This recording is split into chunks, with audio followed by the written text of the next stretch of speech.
Hey guys, so it is with a heavy heart that we lose, and when I say lose, it's not like he's gone for good. He's still going to be around. He's still going to do things. It's just he's retiring. So if you haven't seen the shit going on with Scott Cawthon, for you guys who don't know, for the boomers who are watching me, the 50-something-year-old and the 60 years old, you don't know what who Scott Cawthon is. He's the creator of Five Nights at Freddy's. Yes, Five Nights at Freddy's. You don't know what that is? You're on YouTube. Look it up. So this is a little letter post he put out, basically saying that he's retiring. Um, and a lot of it has to do with the fact with the past couple dates he's been getting death threats, because he donated to Orange Man Bad. He donated to Republicans because he's a Christian man. He also donated money to Tulsi Gabbard. He also said that Tulsi Gabbard would be a very fair president. He wouldn't mind her as president.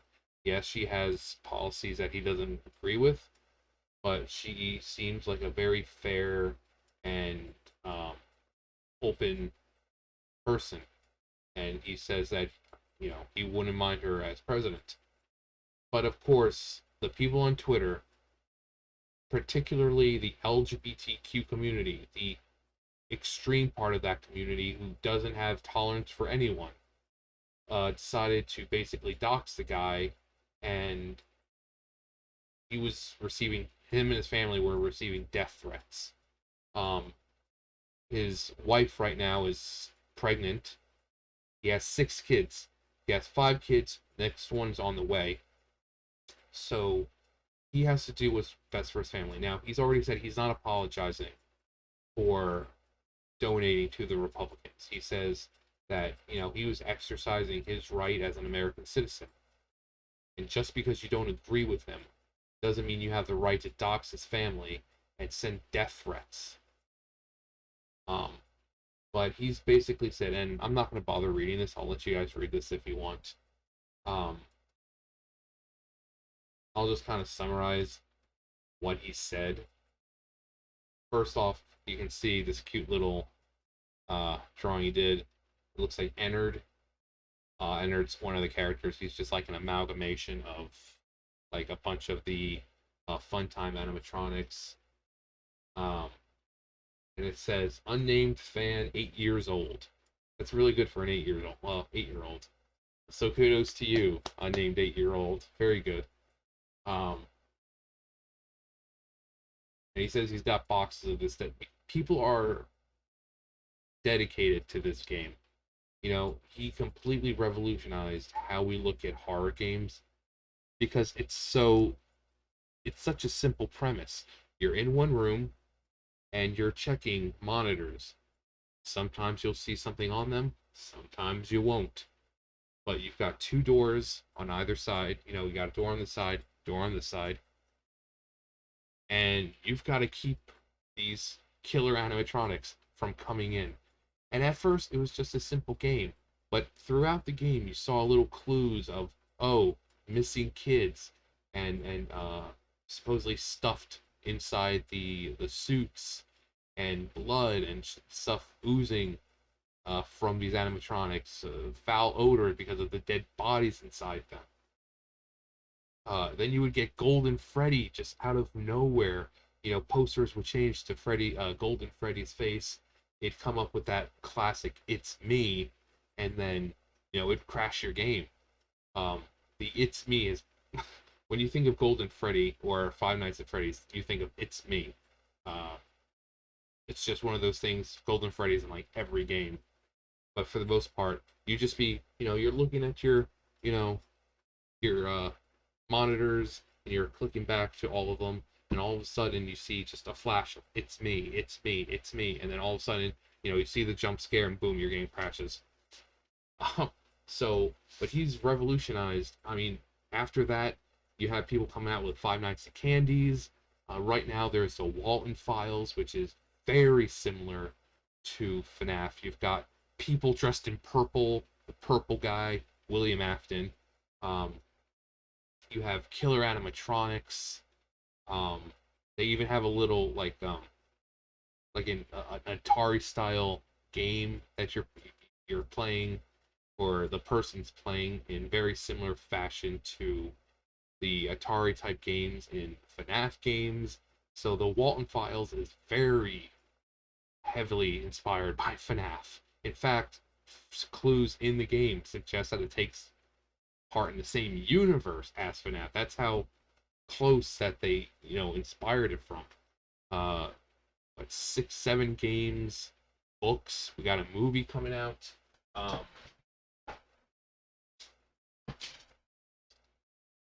Plenty of merchandise. I've had Foxy on my keys for 6 years now.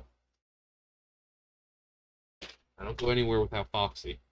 Um, but he said in his, not this one, but he basically said he's not going to apologize, that he's ready to be canceled. He doesn't do this for the money anymore. He does this for fun. It's a hobby. He has a passion. And for people who don't know, he's, like I said, he's Christian. He started out making Christian games, but people didn't find them very good. So he had the idea of wanting to scare people. And, well, look what became of it. Um, so he also mentions in here about RPGs and how he's not very good at them. One of the RPGs that he's referring to is FNAF World, which, in my opinion, wasn't even that bad. It was short. I mean, this game, if you don't go after all the hidden secrets and the secret endings and this and that, I mean, you can sit down and beat it most likely within one sitting.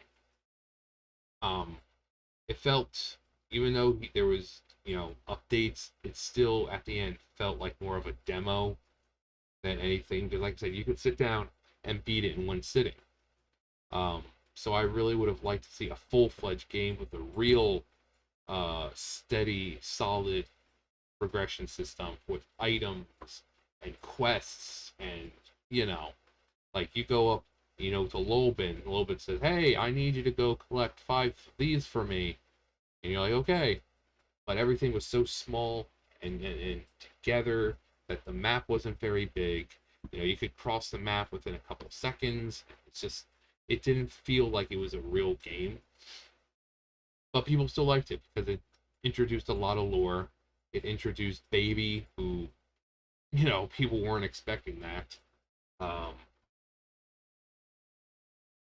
and it showed that he can do stuff like that. Um, but this one right here. So he says, "I've had a rich, blessed, fulfilling, and rich career. I've been shown great kindness, and I've tried to show great kindness in return. I've tried to make some good games. Let the debate ensue. And I've witnessed the creation of possibly the most creative and talented fan base on the planet." Like I said, they're still coming out with fan games, similar to FNAF, and some of them are just as good as FNAF itself.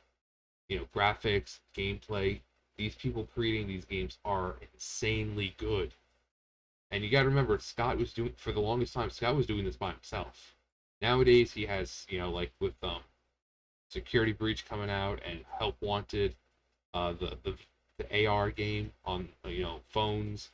He's got studios doing that for him. He's a part of it, but he's not the one making it. But from the very first game to the last, what was it? Not God, what's the last one? F6? No, it was Custom. What was it? Custom Night? I think it was Custom Night. I can't. It's one of those. But it was all him. It was all him. He was making the games. He was doing the designing and all that, and his kids would do the beta testing.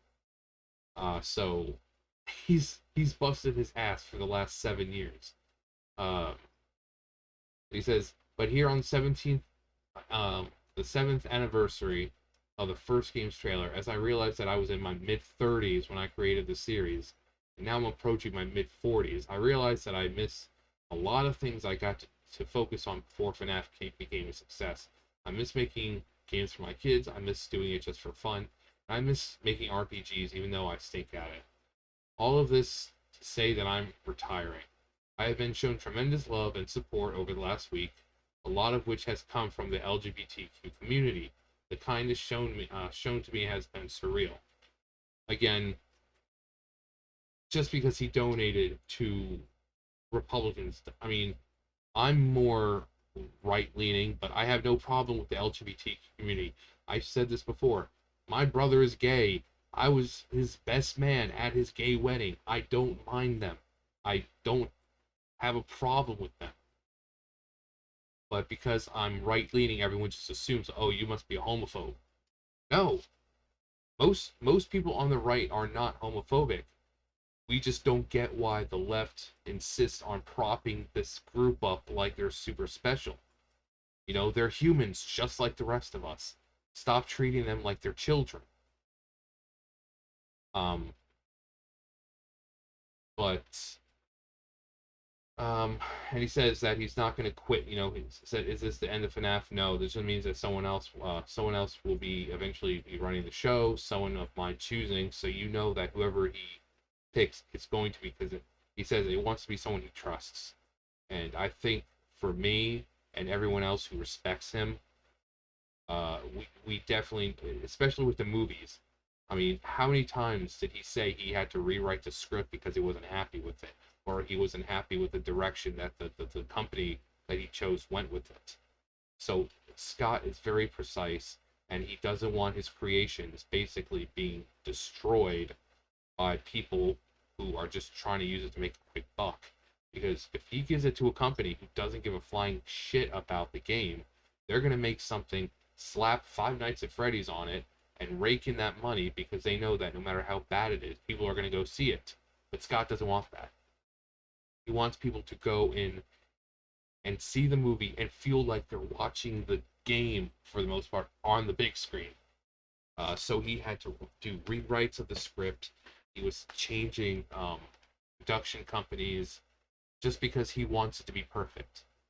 Um, so he's very passionate. Like this is the same guy who he came out with like security breach, Fury's Rage or something like that. It was like a hand drawn action game that he put out because he felt bad that Security Breach had to keep being pushed back. Like this man will make a game, just say, "Hey guys, I'm really sorry, and I feel like I've let you down, so I've made a game for you guys to keep you occupied, just to show you that I'm thinking about you guys. I'm really sorry." That's the kind of guy Scott is. Um, but he says, I have 6 kids now, although one of them is currently the size of a blueberry. I love them dearly. They're in my whole world and my whole universe. I want to focus my attention on them. And I said that in my other videos, not on here. I post them on BitChute. Um, that I said Scott needs to just retire, focus on his family. At first, I just thought it was 3 kids, but no, he has 6. Um, I said he has more money right now than he knows what to do with. He deserves a break. He's still going to be getting money from FNAF from the merchandise and when people download the game and they buy the game and this and that. So he's still making money. He has more money than he knows what to do with right now, and he's a good person. Go on YouTube and look up like Scott Cawthon $100,000 charity stream. Dawko, who is a most part left-leaning YouTuber, was doing a charity stream for St. Jude in 2016, and Scott he donated $1 the first time, and then after that he donated 99,999. So he donated a total of $100,000 to St. Jude. So if he wants to donate to Republicans, who cares? Just him doing that because it's not like he said, "Oh, well, just make sure that only goes to the Christian children." No, make sure that just goes to the Christian families. No, it's for everyone. Black, white, gay, trans, it doesn't matter. You know? If that doesn't show that he's a good, decent person, I don't know what does. And him and Dawko are in constant contact. He's most of the YouTubers who play his games and review them and are in contact with him are very left leaning. You have Mad Pat with Game Theory, very left leaning. He's talked to Scott. Dawko, same thing. Razbowski, same thing. So he has a lot of left leaning pro LGBT uh, members of the YouTube community who are in contact with him, and he's just fine with it. But I think this was really the catalyst to really get him to retire. Um, like I said, the man has more money than he knows what to do with. He's got 5 kids, one on the way. He was receiving death threats. We know how crazy the left is. They will go to your house. The last thing they need, the last thing Scott needs, is people showing up at his house. His pregnant wife doesn't need that. The stress, they don't need to have a miscarriage because of the stress killing the child. That wouldn't be good. So the best thing for him to do right now is to just retire. And as long as he doesn't say, "Oh yeah, and I apologize for who I donate," no, he's not going to, because there's no reason to apologize. Like he said, it is his given right as a United States citizen to vote for who he thinks can better lead the country. That is his right as a U.S. citizen. And for someone to get mad and dox his families and death threats because of that, so I know that the LGBTQ community is not the same. This is a very so the LGBTQ community only makes up like what, 0.1 or like 4 or 5% of the U.S. population. So this is like a 0.0001% who are doing this. A very small amount. Everyone else supports this guy because they know he is a good person. But I think it's best that he retires right now.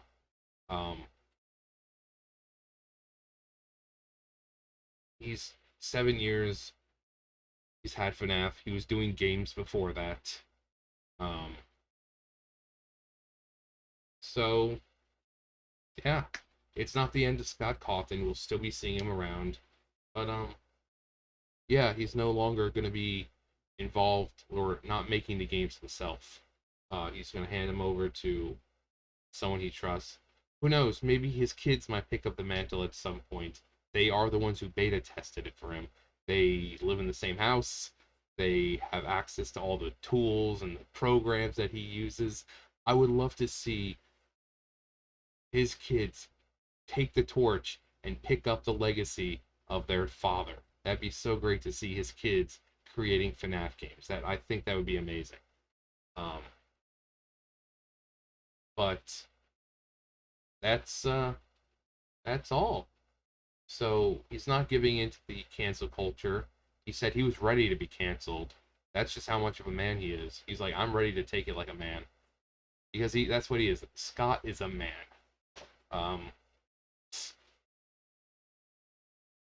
most of us can only hope to be half the man that he is. So, um, yeah. And so obviously, if you have I don't know. I know he's on Steam. I don't know if he has Instagram or Twitter, but obviously, if you're able to get in contact with him, just like on Twitter or something, send him some love. He's busted his ass for the last 7 years, and you have the idiots on Twitter being outraged because he exercised his right as a United States citizen and voted for the people that he thought were the best. So go over, show him some love. If you don't have Five Nights at Freddy's yet, go ahead and purchase it. They really are great games, and I mean, I have all of them.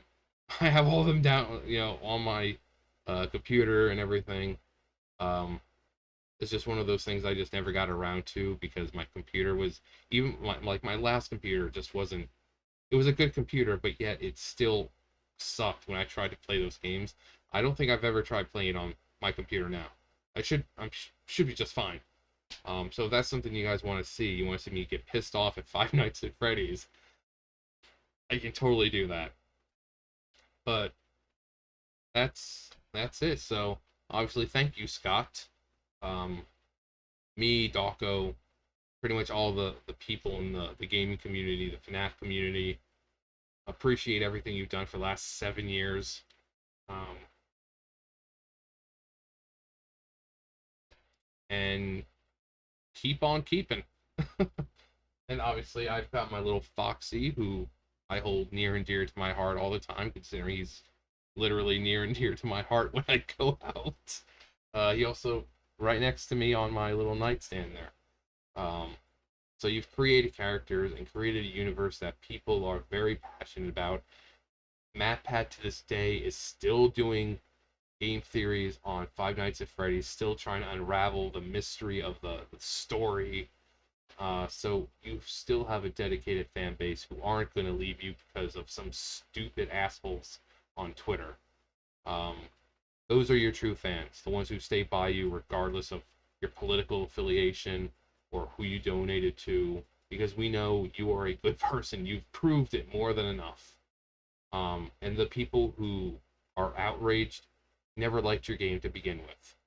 Guarantee you they weren't actually playing the game. They were just looking for something to be outraged about because they are miserable people. So, anyways, thank you, Scott, for all the hard work for the last 7 years. To the community who supported you, me, and everyone else. Um, and that's it. So, he's not going to be gone for good. It's just retiring after 7 years. Well deserved. But that's it for me. You guys know the drill. I'll see you guys next time. Bye, guys.